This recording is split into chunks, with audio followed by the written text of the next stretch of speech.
This video assumes familiarity with previous videos I've produced on the impact of Jewish mysticism on Islam, particularly the last video, which was on the mystical background to Surah 20, and another video called Muhammad the Mystic and the Boy Under the Blanket. That video details the strange encounter of Muhammad and a Jewish boy mystic. Now, we will describe further developments in Jewish mystical traditions to take an in-depth look at a curious detail in the story of Muhammad and Ibn Sayyid. As noted in the last video, Ezekiel's Merkavah shows up at Sinai as well. But that's not all. In a rabbinic source dating likely to the 3rd or 4th century, we find the Merkavah at the Red Sea. When Pharaoh had gone through all his weapons, God began to exalt himself over him. "Wicked one," he said, "have you got wind? Have you got a cherub? Have you got wings?" God detached them from between the wheels of the Merkavah and hurled them upon the sea. In the same way the Israelites detached the Merkavah ox in the previous video, God is portrayed as detaching his weapons, such as a cherub and wind, and hurling them at Pharaoh.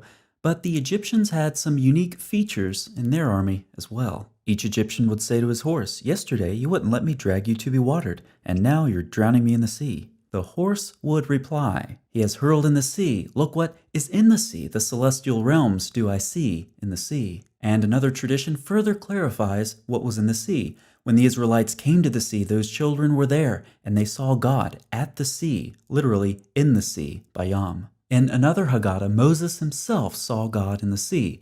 What's the significance of all this? We've talked before about Hekkalot literature. This is basically an instruction manual for mystics wanting to ascend to God's throne room. And part of those traditions were modeled after this supposed theophany at the Red Sea.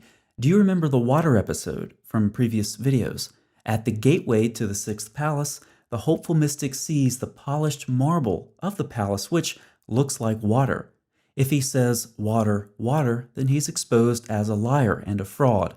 We saw how these traditions made it into the Talmud and then the Quran as a test applied to the Queen of Sheba. She was told to enter the palace and thought she saw water, but it was actually smooth glass. She was thus exposed as an evildoer. Why does what we're going to talk about in this video revolve so much around water?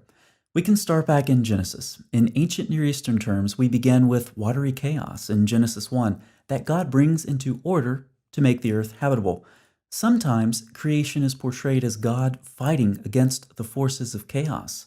What God does for Israel at the Red Sea can be seen as a new creation. Indeed, creation terminology is used in the Exodus account.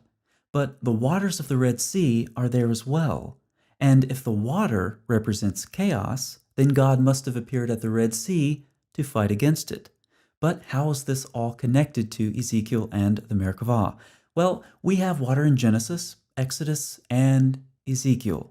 Remember where Ezekiel was when he had his vision. These were the living creatures that I, Ezekiel, saw underneath the God of Israel by the Gavar Canal, and I knew that they were cherubim. Now let's do some rabbinic wordplay. You could read Genesis 3:24 as saying, "More ancient than the Garden of Eden were cherubim." Genesis Rabbah, commenting on the verse, connects it to the cherubim in Ezekiel 10:20. More ancient meaning angels were created earlier than the Garden of Eden. So it is written, "This was the Chayah that I saw beneath the God of Israel at the river Kavar, and I knew that they were cherubim." This works especially well not only because of the cherubim in each verse, but because Kavar can also be taken to mean long ago, recalling the wordplay in Genesis 3:24. Thus, Ezekiel was by the canal, or river, of long ago. We've previously discussed how rabbis will connect various biblical passages on the basis of a single word, and an unusual or inappropriate meaning of the word at that. This is another example. But now we see how all of these concepts are connected, in rabbinic thought at least. We've previously seen that God was in the Red Sea. Remember the talking horse, which would reply, "He has hurled in the sea. Look, what is in the sea? The celestial realms do I see." And when the Israelites came to the sea, they saw God at the sea, or literally in the sea. But what does this mean theologically for God to somehow be in the sea? The meaning becomes ominous. Similar to the belief that we talked about in the last video, where you could gain control over something by using the dust of its footprints, the rabbis appear to hold a belief somewhat similar to the Gnostics, where the essence of something reflected in water, can be trapped and even harnessed. Thus, when the Merkavah appears in the water, the upper realms are merged into the lower. Some rabbis perceived in Ezekiel's vision hints of a fearful ambiguity of good and evil within God himself, and preferred not to entertain the thoughts toward which these hints pointed. The paradox of the Merkavah in the waters points in the same direction. It brings the upper world into the netherworld. It makes the distinction between above and below insignificant. It turns the Merkavah, like any reflection in water, into part of the fluid and shapeless chaos that God once had to defeat. There is even an anti-Merkavah in Jewish sources describing the Shekinah above and the Shekinah below. The feet of Chayot are described as being in the lowest earth, and the Merkavah itself is placed in the watery depths. We see now that there is theological ambiguity and tension in how the rabbinic sources conceived of the Merkavah and the water. In the divine, there is also anti-divine. In God, there is also chaos. We've seen similar ambiguity in Islamic sources as well, where both Allah's and Satan's thrones are above the water. And now back to the story of Muhammad and the boy mystic, Ibn Sayyad. This story is explicitly rooted in Jewish mysticism, and it's also extremely embarrassing for Muhammad. Recall the mystical setting in the Talmud among the speech of palm trees, which reminds me of the talking trees in the Hadith.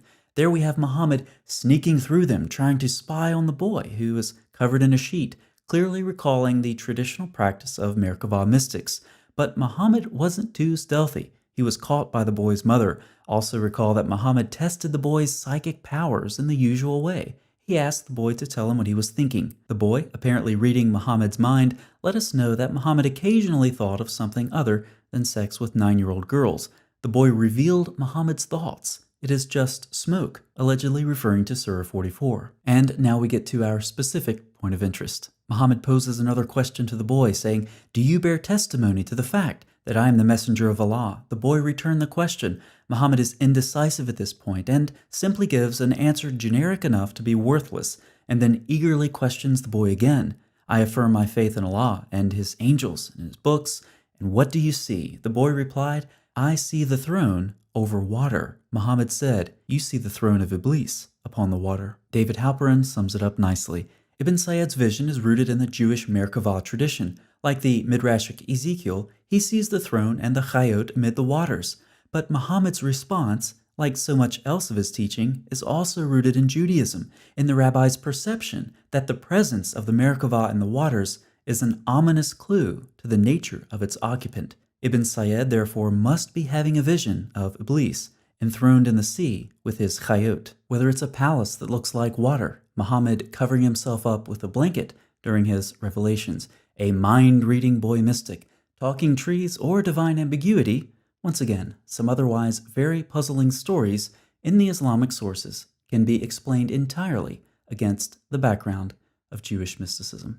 I'll see you next time.